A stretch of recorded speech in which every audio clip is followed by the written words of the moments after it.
Hi, I'm Martha Banta, and I am a founder of the Adirondack Theatre Festival. Like 27 years ago now, we started the theater festival here in Glens Falls.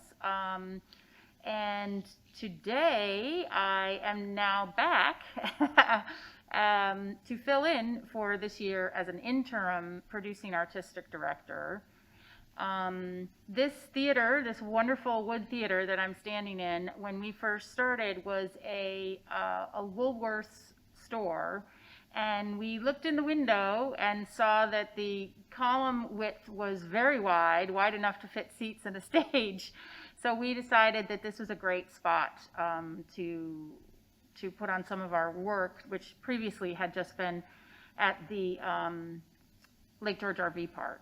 And when we got here in 1996, I believe, 5 or 6, there wasn't much downtown. A lot of it had closed up, and Davidson's Brew Pub was just starting to renovate, and there was one other place to eat and a lot of boarded up stores. So we started putting on theater here, and people became very intrigued and wanted to come downtown, and it really has spurred a whole economic development over all these years. And somewhere in there, when we used the building originally, it was owned by a group of business people that bought it and made a non-for-profit called Partners for Progress. And they were hoping that because it's such a big piece of property on the street, they were hoping that it would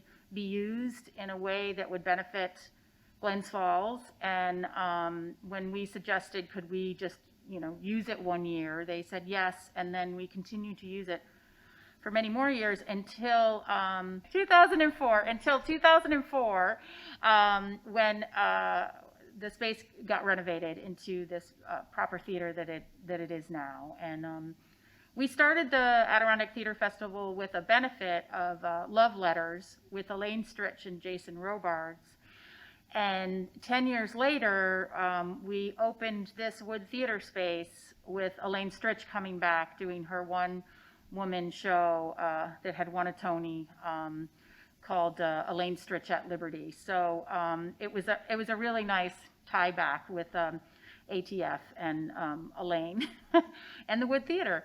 And every performer and writer and artist that have come here have been so responsive regarding this space and the people that come to see the shows here. They've been such a huge, important part of what ATF is in terms of their relationship of performing and writing and developing new work with the audience, giving back to them the feedback and the information they need to continue their work, which then often starts here and grows and goes on to many other venues or other theaters across the country, sometimes the world. So it's an amazing jewel of a building and of a place in downtown Glens Falls, and I am thrilled and lucky to be back for just a little bit to help transition the theater festival through a change of leadership, through a pandemic, and through hoping to get people back in these seats very, very soon. That clip you just saw is probably what you're used to at the Wood Theater. Sold out crowds, an excited audience. But in March of 2020, the Wood Theater closed its doors and our seats have sat empty ever since. Normally, our halls are filled with performers warming up for rehearsal or excited patrons ready to watch a dance recital, musical, new play, or movie premiere. Now, our ghost light lights up the stage and has for more than 300 days.